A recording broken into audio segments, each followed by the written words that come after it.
Oi gente, tudo bem com vocês? Vamos agora para mais um vídeo.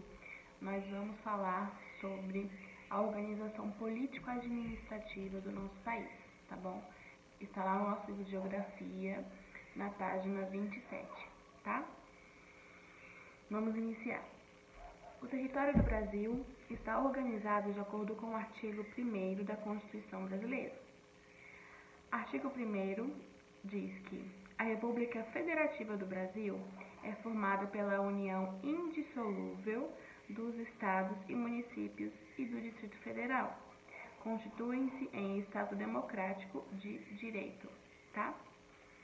Para que a gente possa entender o que está falando aqui, a gente tem que entender o que são algumas coisas. No caso, a gente vai entender o que é república, o que significa federativa, o que significa democracia e o que significa presidencialismo, tá bom? Vamos lá, inicialmente a república. A república é uma forma de governo que o nosso país tem, tá? Quando tem um chefe que é eleito pelas pessoas e que passa por um tempo, pelos representantes, né? E que passa por um tempo determinado na presidência, tá bom? Vamos lá. Forma de governo na qual o chefe de Estado é eleito pelos cidadãos ou seus representantes, com tempo de mandato limitado em períodos pré-definidos, tá? Então, quem fica nessa fase da república, o posto que essa pessoa assume, ela tem um tempo determinado, tá bom? Ele não é vitalício, né? Como dizem, que fica o tempo todo. Ele tem um tempo determinado de acabar, tá bom? Federativa. Sistema de governo que reúne vários estados em uma só nação e preserva a autonomia de cada uma das unidades político-administrativas. Democracia. Sistema político representado pelo conjunto de decisões vindas do povo. Nosso país é um país democrático, né? Isso aí já é fato. Mas, e a democracia ela quer dizer o quê? O poder do povo, é dizer que o povo tem voz, né? Então, é isso que a democracia quer dizer, que o povo tem voz. Mas o Brasil, ele não foi, desde o início, um país democrático. Pelo contrário, ele se tornou um país democrático, tá bom? Tanto é que hoje em dia a gente tem voz, a gente consegue ter participação em algumas decisões, tá? Presidencialismo. Sistema político regido pelo presidente da República como representante central do país. O nosso presidente atualmente é o Bolsonaro, então ele representa, né, o nosso país, ele toma as decisões não sozinho, ele depende de outras pessoas para que as decisões sejam tomadas, né? Como, por exemplo, se o presidente quer algo, ele quer tomar uma decisão, ele não pode simplesmente falar que isso vai acontecer. Precisa passar por outras pessoas, né? Precisa passar pelos outros poderes para que essa decisão possa ser aceita de fato, tá bom? Da mesma forma, se o ministério ou algum outro órgão decide alguma coisa, precisa passar por outras pessoas para ser de fato aceita. Não é eu quero isso, vai ser isso, ponto final, tá bom? Tem todo um processo que depende de várias pessoas para que possa ser aceito, tá bom? Vamos para a próxima página. Na próxima página do livro de vocês diz: as unidades político-administrativas, que são a União, os estados e os municípios, são governadas por 3 poderes públicos, que é o executivo, o legislativo e o judiciário, tá bom? Bom, esse quadro aqui embaixo, eu achei esse quadro muito interessante. Por quê? Porque nesse quadro ele mostra direitinho onde fica cada poder, né? O que cada um deles faz e quem faz cada um desses poderes, quem executa cada um desses poderes. Vamos lá, vamos diferenciar. A União é o quê? É o país como um todo, tá bom? O Estado e o Distrito Federal são os estados que o nosso país tem, tá? Ele está subdividido nas regiões administrativas, tá? Que são os estados e o Distrito Federal. E os municípios, que fica dentro de cada estado do DF, tá bom? Então, é como se a União estivesse aqui, né? Aí dentro tivesse os estados e o Distrito Federal e dentro tivesse os municípios, tá bom? Então, é sempre um interligado no outro. Uma decisão no município, uma União afeta todos os outros, e assim por diante. Eles são sempre ligados, mas tem que ser separados nessa questão da divisão do que vai ser feito, na organização administrativa, na organização político-administrativa, né? Eles são subdivididos para que possam ficar mais organizados, tá bom? Vamos lá. O Poder Executivo, ele administra o país, os estados e os municípios. Ou seja, ele vai administrar a União, os estados e o Distrito Federal e o município. Ele vai administrar, ou seja, vai colocar tudo em prática, vai observar se está sendo feito, vai colocar as leis que o Legislativo elaboram em prática, né? Vai observar, vai colocar e tal. Então, na União, quem é que faz esse poder executivo? É o presidente da República. Como eu falei, o nosso atual presidente é o Bolsonaro. Então, ele decide por todos por todo o país, tá? Do Brasil. Nos estados e Distrito Federal, o nosso governador atual é quem? É o Ibanez, tá bom? Então, o Ibanez é o governador do DF e ele decide algumas coisas pelo DF, principalmente com relação a essa pandemia. A gente pode ver que cada governador de cada estado tem uma decisão diferente, né? A maioria deles se resume em isolamento e tal, mas a gente percebe que, de acordo com o estado, as decisões tomadas pelo governo, pelos governadores, são diferentes, tá? Por conta também das próprias características do seu estado, né? Questão de espaço, questão de isolamento, a questão do financeiro, a questão do comércio. Então, cada estado vai ter o seu governador e eles vão agir de maneiras diferentes. Algumas decisões são iguais, porque isso é normal, mas algumas também são divergentes, tá bom? De acordo com o estado, tá? Tanto é que tem alguns estados que já está praticamente tudo funcionando. Aqui no DF, por exemplo, está praticamente tudo funcionando, salões de beleza, centros de estéticas, bares, restaurantes, essas coisas assim que causam muita aglomeração que não estão funcionando. Mas tem outros estados que tem pouquíssimas coisas abertas. Tem estados que estão ainda com aquele lockdown, né? Que tipo, tudo fechado, totalmente fechado. Tem outros estados que liberaram tudo de vez.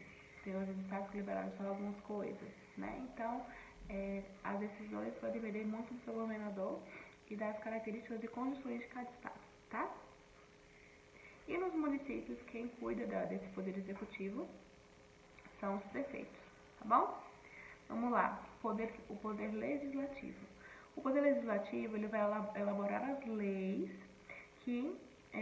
elaborar projetos de leis, né, que garantem os direitos e os deveres da população, tá? Então, o poder legislativo, ele vai tomar de conta todas essas leis que garantem os nossos direitos e os nossos deveres, tá bom?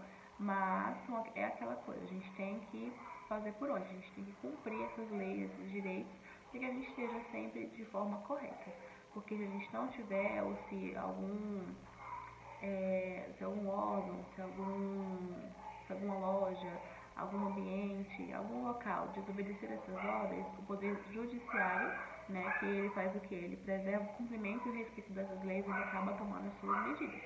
Então, por isso a gente tem que andar sempre conforme a lei para evitar problemas futuros, tá bom? Então, Poder Legislativo. O Poder Legislativo também tem a mesma coisa. Na União, é o Congresso Nacional que cuida.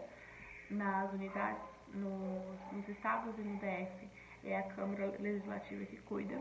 E nos municípios, é a Câmara Municipal. Então, já dá para ter uma diferencial e a gente sabe que cada setor, né, uma pessoa cuida. Ou seja, da União, que é o país como um todo, é o Congresso Nacional. Nos estados e Distrito Federal, é a Câmara Legislativa, a Assembleia Legislativa. E no município é a Câmara Municipal, tá bom? Ou seja, o Congresso Nacional é a Câmara dos Deputados e o Senado Federal. Na Assembleia Legislativa são os deputados estaduais e os distritais. E na Câmara Municipal são os vereadores. Então é tudo muito dividido, muito organizado, para que ninguém fique sobrecarregado e para que cada um tenha a sua função nessa questão política do nosso país, tá bom? E o Poder Judiciário, gente, como eu falei, ele vai preservar o cumprimento e o respeito dessas leis, né? E quem toma de conta dessa administração, dessa observação, desse cuidado todo do Poder Judiciário, né, para ver se realmente está funcionando essas leis, são os juízes, tá? Independente se for União ou se for um Estado, são os juízes que tomam de conta dessas leis que foram projetadas e elaboradas pelo Poder Legislativo, tá bom? Vamos lá. No Brasil, o presidente, os governadores, prefeitos, vereadores e senadores são escolhidos por meio de eleições diretas. Todos os brasileiros alfabetizados têm o direito e a obrigação de votar, sendo o voto facultativo para os analfabetos, para os jovens de 16 e 17 anos e para maiores de 30 anos. Vamos lá. Aqui diz que os brasileiros alfabetizados têm o direito e a obrigação de votar. Ok. Todos nós que somos alfabetizados, que temos escolaridade, né, que somos brasileiros, né, temos a nacionalidade brasileira, a gente tem a obrigação de votar, a gente tem que votar, tá bom? Independente do que for, se você não conseguir votar por não estar no seu estado, algo tipo, a gente tem que justificar o nosso voto, porque senão a gente não vai estar de acordo com a lei, tá bom? Mas antigamente não era dessa forma. Bem antigamente não era todo mundo que podia votar.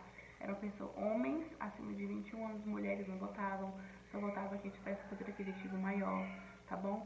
Então, com o passar do tempo, as mudanças do voto também já aconteceram. Assim, antigamente não eram feitas por eleições diretas, né? Tanto é que teve um tempo que as pessoas estavam pedindo diretas já. Por quê? Porque quem decidia quem seria o presidente, quem iria governar o país, eram os próprios ministros, os próprios governadores que estavam lá dentro. Então, quem estivesse lá dentro da questão administrativa, da questão política administrativa, eles que decidiam tudo, quem iria governar. Eles estavam percebendo que isso não estava trazendo vantagens para o nosso país, né? Estava sendo mais uma coisa mais como com parentesco, porque é meu amigo, e uma questão de interesse por trás, né? É quando eles perceberam que isso prejudicando o nosso país, as pessoas, o povo começou a pedir por diretas já, tá bom? Então, e outra coisa que diz que o voto é facultativo para os analfabetos. O que é um voto facultativo? Que você não tem a obrigação de votar. Você pode votar, você pode ir lá votar tranquilamente, mas você não tem a obrigação de votar, tá bom? Por exemplo, um feriado facultativo.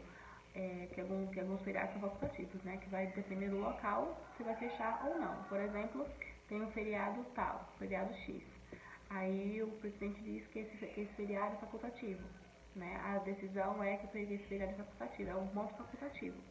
Aí a escola, por exemplo, pode ter a decisão de fechar ou não, tá bom? O comércio, a padaria, os bancos, enfim. Eles decidem se fecham ou não, porque é um feriado facultativo, tá?